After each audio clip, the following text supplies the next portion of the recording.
Thank you. Thank you. Thank you.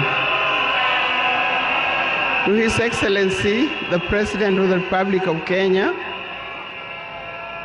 His Excellency William Samoei Ruto, and Her Excellency Lady Rachel Ruto, the former President Uhuru Kenyatta,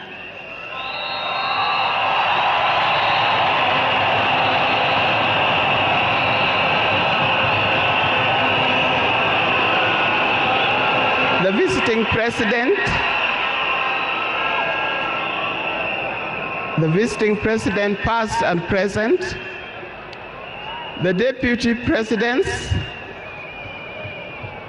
all distinguished guests, ladies and gentlemen, and watu wetu wa Kenya kwa jumla, hamjambo. Today is a very unique day. It is not every day that I would be standing here to say something to the nation and to the world about my dear husband, Raila Amolo Odinga.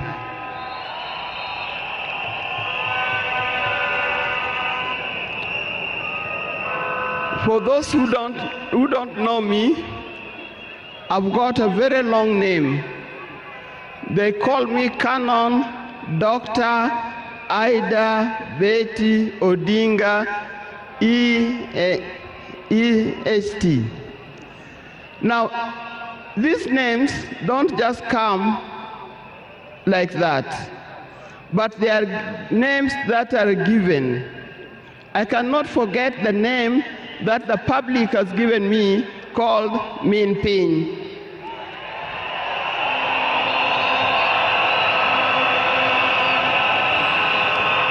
That name is a very heavy name because it is a name that puts a lot of responsibility to the owner of that name. I'm also gotten the name of Peace Ambassador. And for that reason, even before I say something else, I'd like to say something about peace. One thing that I know that Raila stood for, and he keep on repeating, is that we need peace in our nation, we need peace in our homes. And peace will not survive in a situation, in a chaotic situation. For that reason, I appeal, today I appeal, let us mourn Raila in peace. I know you are all concerned, I know you are all mourning, you are sad about this, but let's keep peace so that the peace can prevail, not only here in the stadium, but also in the rest of the country. Coming to talk about my dear husband, Raila Amolo Odinga. I first met Raila way back in the early 70s, and we got married in 1973. For that reason, I've lived with this man for 52 years. Many of the people that I see or who are in this stadium could have easily be our children. No wonder you call him Baba. That name did not come from nowhere, but came from the experience and the life that he has lived with and relationship that he has had with some of these people. During our union, we were blessed by 4 children. First, the first child was called Fidel Castro Odhiambo Odinga. When Fidel was born, I was a bit hesitant the way he gives the name. I said, why do you call him Fidel?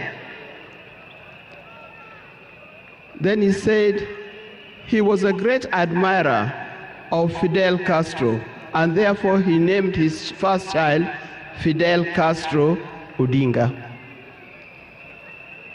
Later, we had the second child, Rosemary, and here again,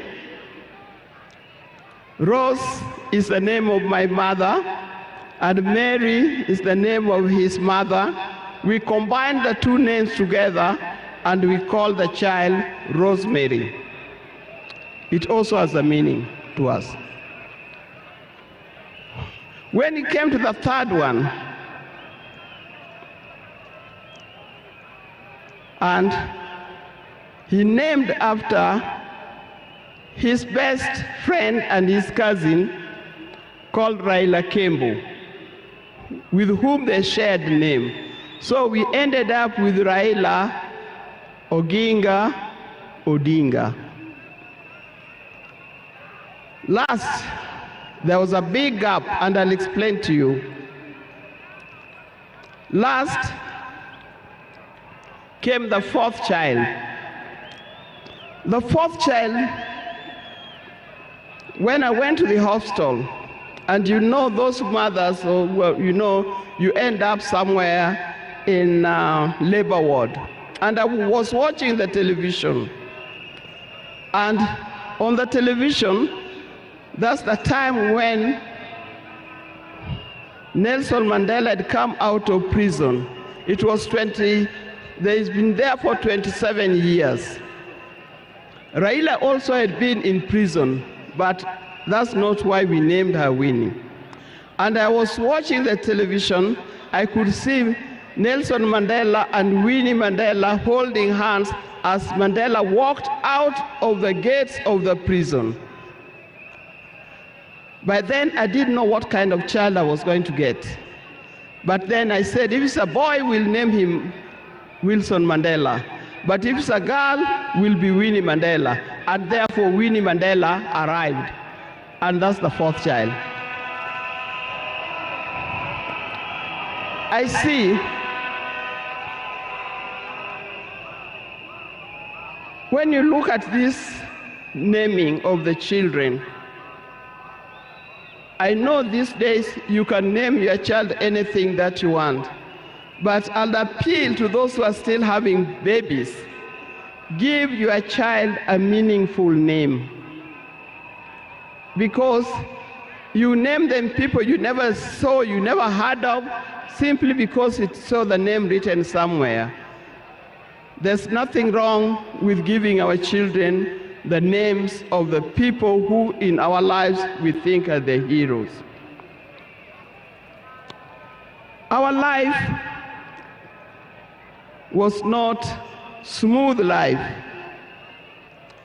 Just like any other family, there's been ups and downs. But as we continue living together, we've learned how to cope, because we all have weaknesses and strengths. We learned to talk straight to one another. We learned to speak the truth, and we learned to forgive and move on. Now, that forgiving spirit was not only in the home, but is something that has spread to the Kenyan. You've seen how many times he has tried in the elections, but that forgiveness is paramount. So please don't carry grudges from one generation to another and from one group to another. We are all Kenyans. We are all Kenyans. We are sisters and brothers. We must learn to forgive easily and build together Kenya.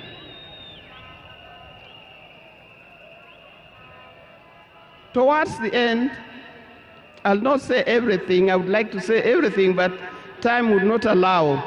And a span of 52 years is not a short time. I hope that when I get another opportunity on Sunday, I'll be able to say more. But one thing that he kept on repeating to me is that we must urge Kenyans, we must urge Kenyans to live in peace. He kept on repeating that. We must repeat it to our Kenyans, we live in peace. Raila hated dishonesty. He hated dishonesty. He hated greed.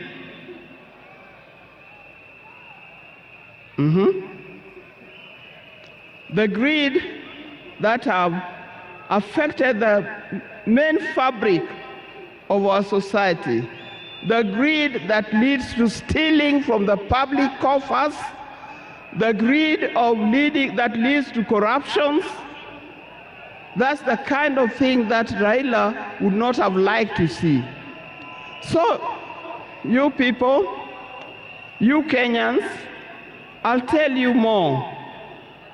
But I thank you,